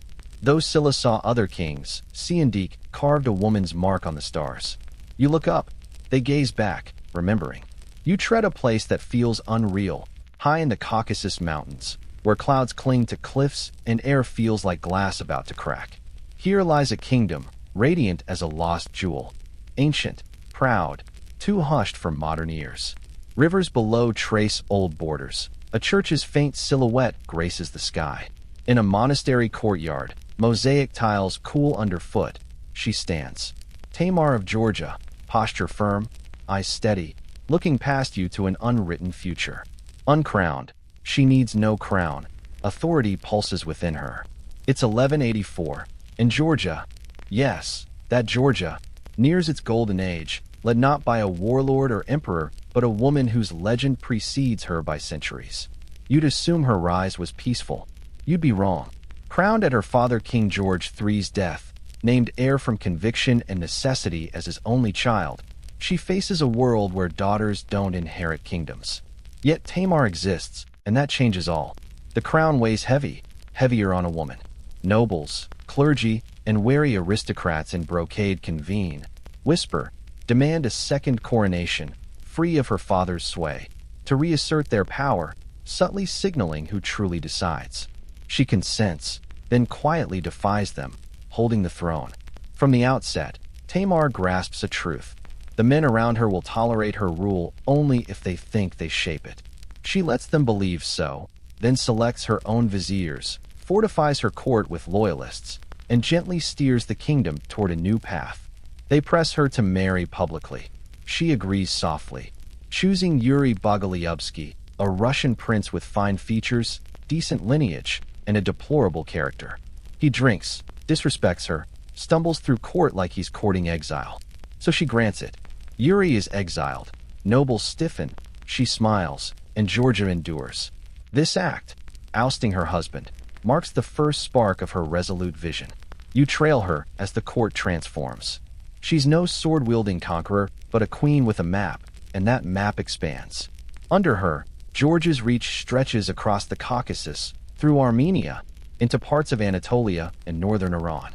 Her generals, notably David Soslan, wage campaigns that would stun Alexander, claiming fortresses and cities, bending the region to her will without breaking it. Tamar doesn't lead armies, but does something rarer. She directs their course. She funds monasteries, libraries, universities, welcomes scholars and theologians. Her reign brims with letters in 3 languages, laws refined for fairness, roads built for journey, not tribute. A quirky detail, she commissioned a Black Sea fleet, not for war, but to ease pilgrimage routes, spiritual tourism, essentially. Convincing 12th century nobles to fund that without scorn? She does, and they don't laugh, for Tamar no longer seeks permission. Her court blends opulence with purpose. Tapestries depict saints, coins bear her name alone. Chroniclers, unsure if she's woman or divinely masked king, call her luminous, wise, beloved, always powerful. They title her MEPE, king, not to erase her gender, but because no other term fits. She champions poetry, befriending Shota Rustavelli, whose epic The Night in the Panther's Skin subtly honors her, linking heroism to her shadow for every Georgian student. You visit Vardzia, a monastery she carved into a mountainside. Its faded paintings still show her face, real, unembellished, present. Some historians claim her generals, clerics, or ministers shaped Georgia more, that she merely delegated, followed precedent. But her enduring policies reveal delegation as vision, not weakness. She chooses the best, then empowers them. By the early 1200s, Georgia is a regional powerhouse. Trade flows, diplomacy begins here. Even the faltering Byzantine Empire leans toward it. Yet Tamar avoids conquest for conquest's sake. Her battles are calculated, defensive, political. She plays empire like a scholar, always 3 moves ahead, not a drunk rolling dice.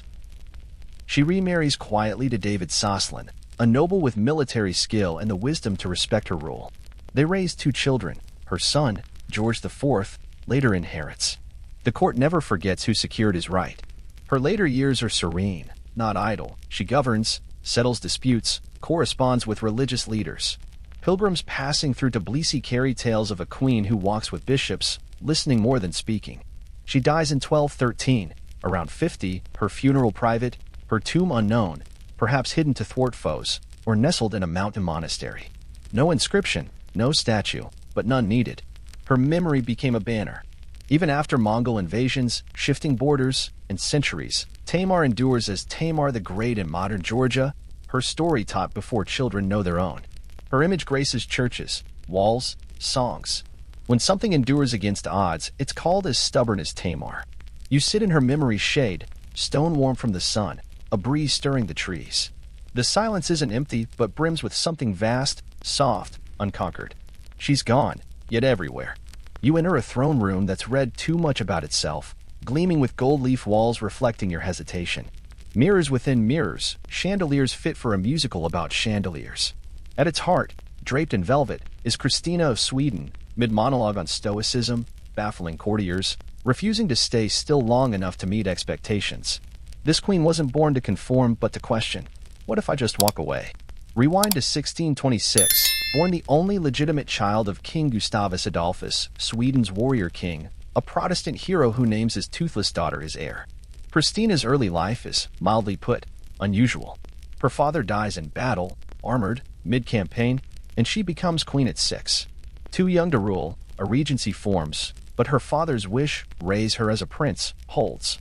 She's schooled in statecraft, philosophy, theology, politics, fencing, writing, mastering Latin, Greek, debating bishops, reading people faster than books. She devours texts, writes ceaselessly, sleeps erratically, questions all. A court physician noted she studies 10 hours daily, eats sparingly, sleeps less, shuns fashion, a 17th century royal deemed an outright oddity. At 18, taking power, Sweden is embroiled in the 30 Years' War.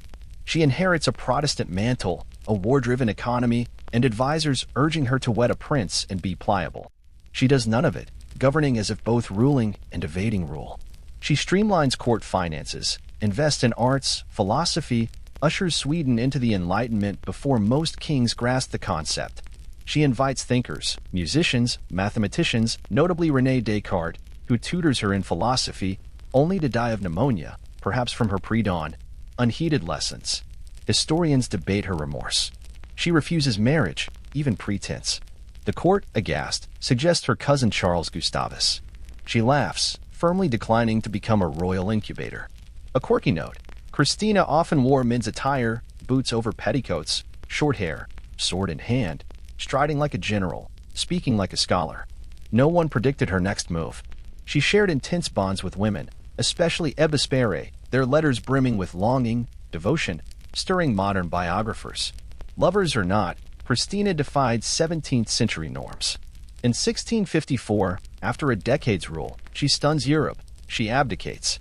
Before nobles, she hands the crown to Charles, not just stepping down but stepping away from throne, Sweden, expectations. At the ceremony, she removes each regal symbol, scepter, orb, sword, then exits the room, the country. Weeks later, she's gone, heading to Rome, secretly converting to Catholicism, then proclaiming it with flair.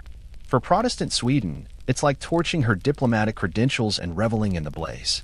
Her conversion's motives vary: sincere faith, rebellion, or a draw to Rome's libraries and art over Sweden's stern piety. The Vatican embraces her. The Pope dubs her a church princess. She enters Rome with panache, hosting a salon, reshaping herself not as an exiled queen but a resident philosopher.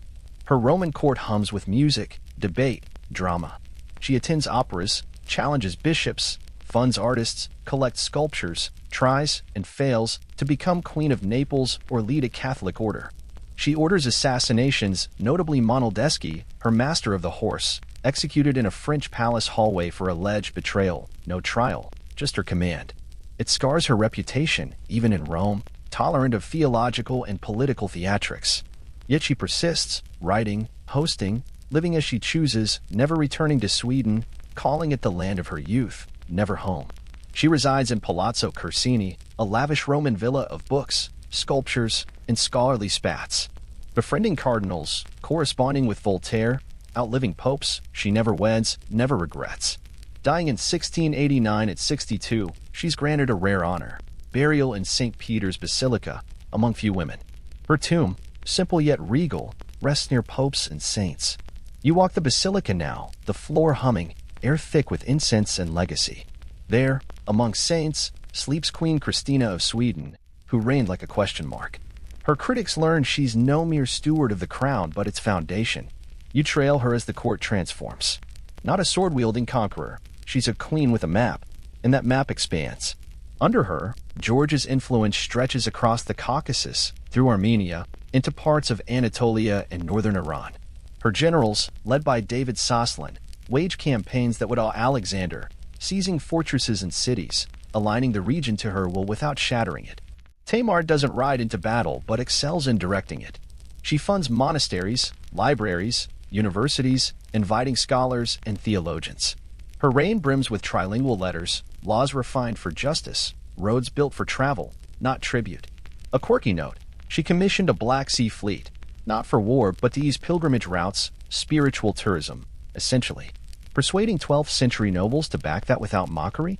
She does, and they don't scoff, for Tamar no longer seeks approval. Her court blends splendor with purpose. Tapestries weave saints' tales, coins bear only her name. Chroniclers, torn between calling her woman or divinely veiled king, deem her luminous, wise, beloved, ever powerful. They title her MEP king, not to erase her gender, but because no other word suits. She nurtures poetry, befriending Shota Rustavelli, whose epic The Knight in the Panther's Skin subtly honors her, tying heroism to her shadow for Georgian students. You visit Vardzia, her mountain-carved monastery. Faded paintings still show her face, real, unadorned, present. Some argue her generals, clerics, or ministers shaped Georgia more, that she merely delegated, followed tradition. Yet her enduring policies prove delegation is vision, not weakness. She selects the finest, then empowers them.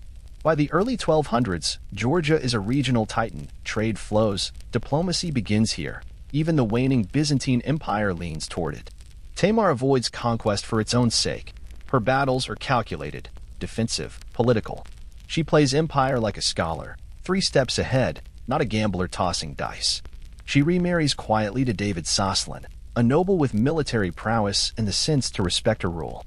They raise 2 children. Her son, George IV, inherits. The court never forgets who secured his right. Her later years are serene, not idle. She governs, resolves disputes, writes to religious leaders. Pilgrims through Tbilisi carry tales of a queen who walks with bishops, listening more than speaking. She dies in 1213, around 50, her funeral private, her tomb unknown, perhaps hidden to foil enemies, or nestled in a mountain monastery. No inscription, no statue, but none needed. Her memory became a banner. Despite Mongol invasions, shifting borders, and centuries, Tamar endures as Tamar the Great, her story taught before children know their own. Her image graces churches, walls, songs. When something defies odds, it's called as stubborn as Tamar. You sit in her memory's shade, stone warmed by sun, a breeze rustling trees. The silence isn't empty, but filled with something vast, soft, unyielding. She's gone, yet omnipresent. You enter a throne room that studied its own legend too well, gleaming with gold leaf walls mirroring your doubt. Mirrors within mirrors, chandeliers fit for a chandelier opera. At its core, in velvet, stands Christina of Sweden, mid-discourse on stoicism, bewildering courtiers, refusing to stay still enough to meet expectations. This queen wasn't born to fit molds, but to ask, what if I just leave? Born in 1626, only legitimate child of King Gustavus Adolphus, Sweden's warrior king, a Protestant titan who names his infant daughter heir before she has teeth. Christina's early life is, gently put, unconventional. Her father falls in battle, armored, mid-campaign, and she becomes queen at 6. Too young to rule, a regency forms, but her father's decree, raise her as a prince, guides her. She's schooled in statecraft, philosophy, theology, politics, fencing, writing, mastering Latin, Greek, debating bishops, reading people faster than books. She devours texts, writes tirelessly, sleeps sporadically, questions all.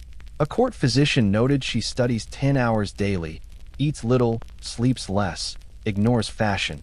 A 17th century royal branded an outright anomaly. At 18, assuming power, Sweden is mired in the 30 Years' War. She inherits a Protestant identity, a war-fueled economy, and advisors urging her to wed a prince and be docile. She defies them, ruling as if both governing and eluding governance. She streamlines court finances, invests in arts, philosophy, ushers Sweden into the Enlightenment before most kings grasp it. She invites thinkers, musicians, mathematicians, notably René Descartes, who tutors her in philosophy but dies of pneumonia, perhaps from her pre-dawn, unheated sessions. Historians ponder her guilt. She spurns marriage, even pretense. The court, shocked, suggests her cousin Charles Gustavus. She laughs, firmly declining to become a royal broodmare. A quirky note: Christina often donned men's attire, boots over skirts, short hair, sword at side, striding like a general, speaking like a scholar. Her next move was anyone's guess. She shared deep bonds with women, especially Ebba Spare, their letters brimming with longing, stirring biographers. Lovers or not, Christina defied 17th-century boxes. In 1654, after a decade's reign, she stuns Europe. She abdicates.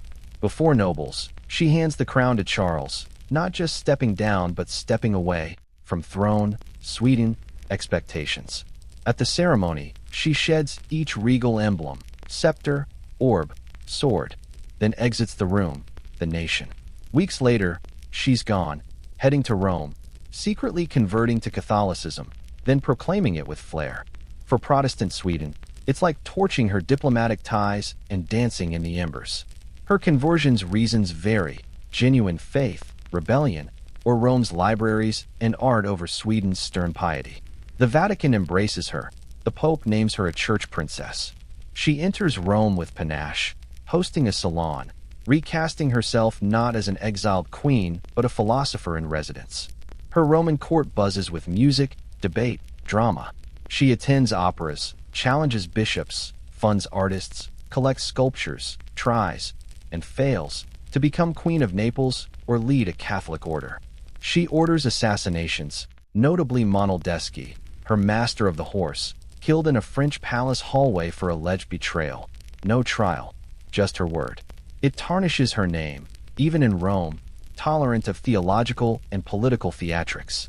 Yet she persists, writing, posting, living as she wills, never returning to Sweden, calling it her youth's land, never home. She resides in Palazzo Corsini, a grand Roman villa of books, sculptures, and scholarly spats.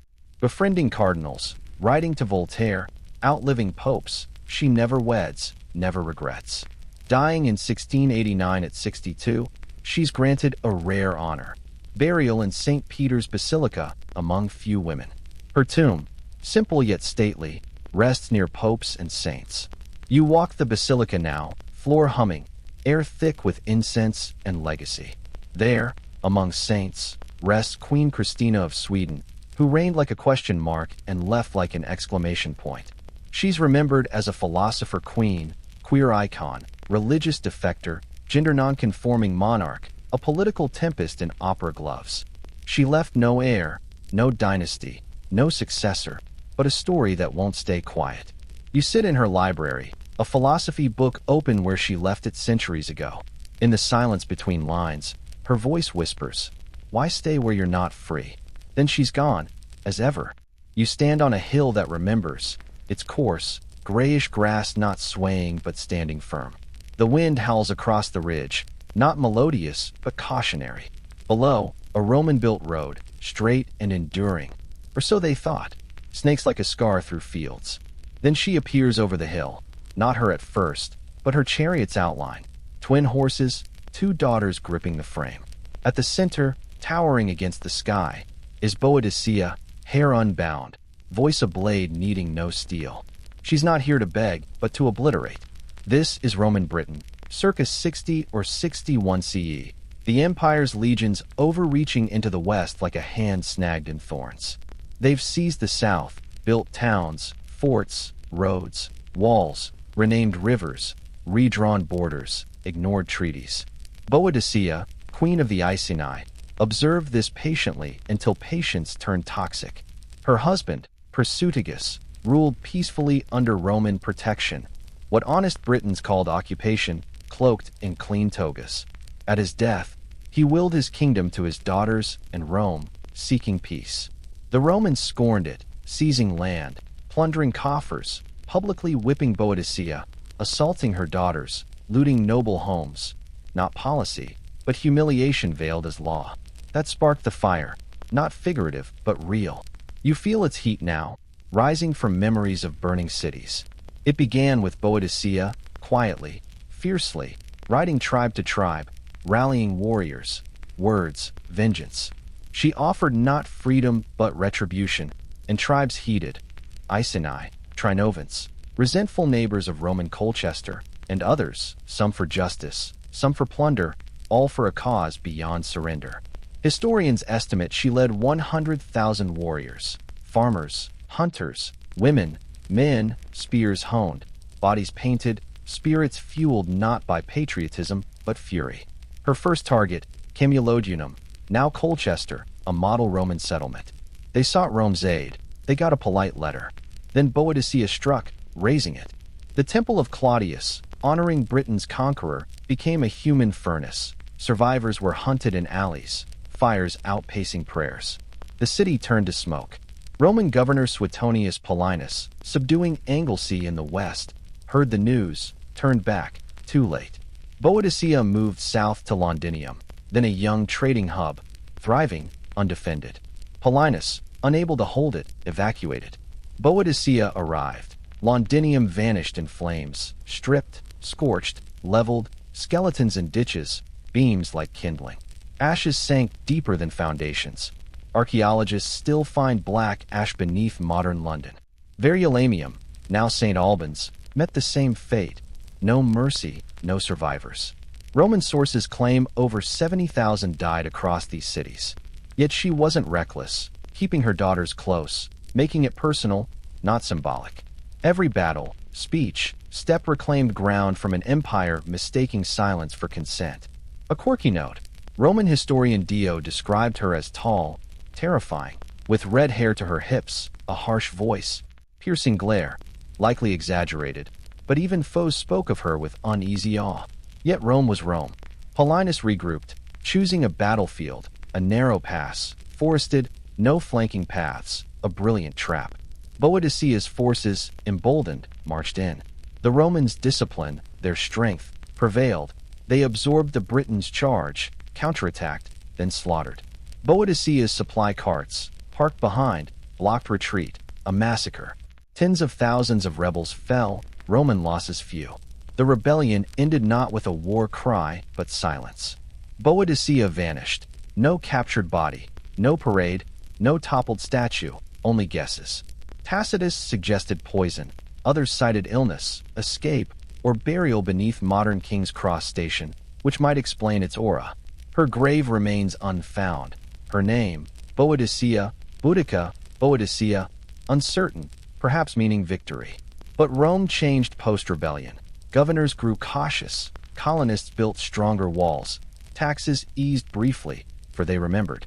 They recalled the queen emerging from mist, vengeance her crown, roaring into empire's stone halls that enough was enough. You walk modern London, cars speeding, people hurrying under umbrellas. Near Parliament, her statue stands. Boadicea in a chariot, spear raised, daughters beside her, bronze flames seeming to flicker beneath wheels. The plaque lauds her bravery, resistance, omitting the fire. But you remember, Boadicea didn't seek victory, but to show submission wasn't inevitable, that even in defeat, refusal holds power, defiance speaks when silence is demanded. She didn't want to die for her land, but to ensure, if she did, it would never forget her. It hasn't. You close your eyes, the grass whispers beneath you, and in the wind, her charge echoes. You stand in the shadow of marble columns, backstage at a generation's grandest spectacle. The room smells of wax, rose oil, voices murmured down corridors. Low, tense, urgent. Outside, Constantinople's streets don't hum. They seethe, fires raging, rioters chanting like waves crashing on stone. In a throne room doubling as a stage, sits a woman who shouldn't be here.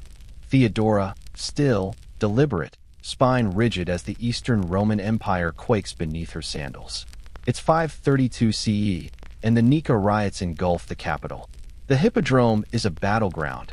People, once distracted by chariot races, now unite in rage against corruption, taxes, and the man she wed.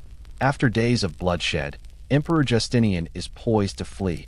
Advisors whisper panic, guards ready in escape, a ship waits. All eyes turn to Theodora. She declares, "The royal color shines noblest in death," meaning, "You may go, I'll stay. If I die an empress." Silence falls. History leans closer. Rewind. Born around 500 CE, Theodora enters a world that expects her irrelevance. Her father, a hippodrome bearkeeper, works where entertainment meets politics, crowds cheering factions like sports fans with sharper blades. His death leaves Theodora a child. Her mother pleads with the green faction to take them in. They refuse. The blues accept. A choice echoing through marble halls for decades. Theodora grows up performing jokes, dances, perhaps scandalous pantomimes with grain and geese, though likely ancient gossip's exaggeration. She masters crowds before she's old enough to vote, if voting existed. Traveling North Africa with a governor, the affair ends, leaving her alone, broke, tempered in Constantinople. She reinvents herself, studies theology, joins a heretical Monophysite Christian sect, devout not for show but in solitude. Somehow, she captivates Justinian, then heir. Enchanted, he faces outrage. Actresses can't wed aristocrats. He changes the law, as if amending a constitution for a date. They wed in 527 CE. He becomes emperor, Theodora empress. Not symbolically, not ornamental, but in title, function, power. She sits at councils, advises directly, her name on decrees, co-ruling the Eastern Roman Empire, then the world's mightiest state. She launches reforms, expanding women's property rights, punishing forced prostitution, supporting former sex workers, funding shelters for abused women. Precise, structural changes from one who knows the system's flaws. A quirky note, she never smiled publicly. Some say for imperial gravitas, others to avoid seeming soft. You suspect she simply had no time for pretense. She builds churches, orphanages, navigates religious disputes, presides over ceremonies while Justinian handles campaigns and the Justinian Code, still studied in law. Theodora manages the rest with a performer's knack for reading a crowd in seconds. Now, the Nika riots, sparked by chariot racing rivalries, blues and greens uniting over arrests, taxes, grievances ignored until now. They chant Nika, victory, turning the hippodrome into a siege engine. Half the city burns, the palace is encircled, a rival emperor proclaimed. Justinian, brilliant yet fearful, considers flight. Theodora stands firm, delivering her quiet speech. Decisive enough to show all that losing the empire pales beside revealing fear of the people, Justinian rallies, dispatching General Belisarius to the hippodrome. He lures rebels with talk of parley, then seals the gates. The carnage is merciless. Over 30,000 perish. The hippodrome falls silent. The revolt is quashed. The empire endures, and Theodora never stirs from her seat. She outlasts Justinian's critics, his generals, the plague, the politics, the creeping erosion of certainty, remaining the empire's anchor amid a swirling tempest. Yet she's not immortal. In 548 CE, likely from cancer, she dies at about 48. Justinian, heartbroken, never remarries, ruling 17 more years, but the empire dims without her. The fire persists, but its spark fades. Her legacy sparks debate. Co-ruler or cunning influencer, saint or schemer, feminist pioneer or scapegoat for later tales. No consensus forms, but the stone remembers. You wander the Basilica of San Vitale in Ravenna, not Constantinople, yet near. Its mosaics shimmer with glass and gold. One wall depicts Justinian with the Eucharist, a cross, Theodora, her crown almost too weighty to be real, halo aglow, holds a golden chalice. Courtiers behind her lean in silent awe. She gazes at you, unapologetic, fearless, steadfast, not seeking approval, but showing what it means to rise from nothing and refuse to feign a throne-born life. You step back, the mosaic glints in candlelight, and for a fleeting moment, you swear her eyebrow lifts. Still here, still reigning. You've journeyed far, beside war horses, through palace gates, within thrones of law and defiance. Hearing cities murmur names of women history often tried to hush. Queens, empresses, outsiders, heirs, wives turned commanders, daughters turned tempests. You trailed them through marble courts, muddy slopes, starlit observatories, velvet cloaks, whispered rebellion. Now, the crown is still, the flames extinguished, and you can rest. History's clamor, so loud within, softens to a gentle rustle, like parchment stirring, a shoe tapping cold stone, a voice in a council chamber, unrecorded but speaking truth. You saw Cleopatra wield politics like fragrance, Eleanor of Aquitaine brandish her legacy like a blade, Wu Zetian command silence like a drumbeat.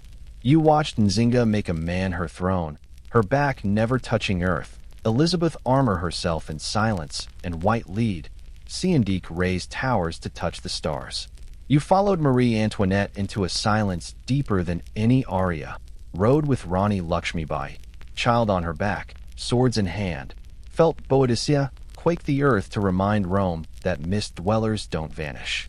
You read Tamar's decrees etched in mountains, saw Christina of Sweden reject a crown for herself, sat with Theodora as she urged her husband to stand firm while the city burned.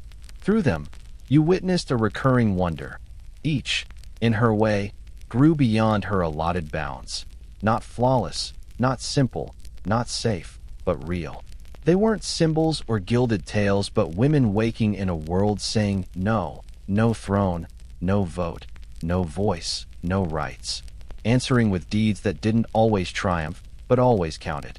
Some died young, some ruled decades, some lost kingdoms, some were erased, others reshaped by those who needed them smaller. Some were mythologized, polished, or stripped to outlines. But tonight, you saw them fully. Their laughter, tough choices, curses, cries, commands, the cracks in their facades. If you lingered, you saw yourself. You learned history isn't always stone-carved. Sometimes it's woven into cloth, stitched in letters, muttered in courtrooms, tucked in footnotes, waiting for you to truly see it. Now, the room is quiet, war horses unbridled, scribes idle, royal seals in velvet boxes. Guards slumber, court musicians pack away, tapestries still, only footsteps fading down gleaming halls. Let them go. Let the world shrink from empires to a pillow, your thoughts ease, dust settle on battlefields, books close on parchment. Let the candle dim. The queens rest now, and so do you. You needn't recall every name or bear every crown. You were there, you saw it. That's enough. In the hush between eras, fire and silence, footsteps and stars, a voice, hers, theirs, yours, murmurs softly. Sleep now, we'll keep watch.